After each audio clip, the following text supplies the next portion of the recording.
नमस्कार। आज हम हिंदी वर्णमाला में अक्षरों को विज्ञापन बोर्ड या दीवार में लिखे हुए शब्दों में कैसा पहचानना इस वीडियो में देखेंगे।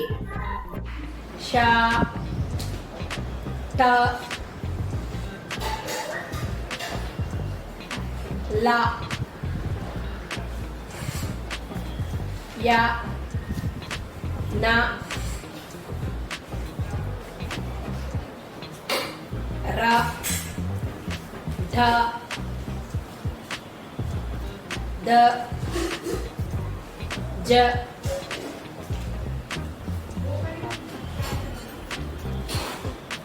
न फ ट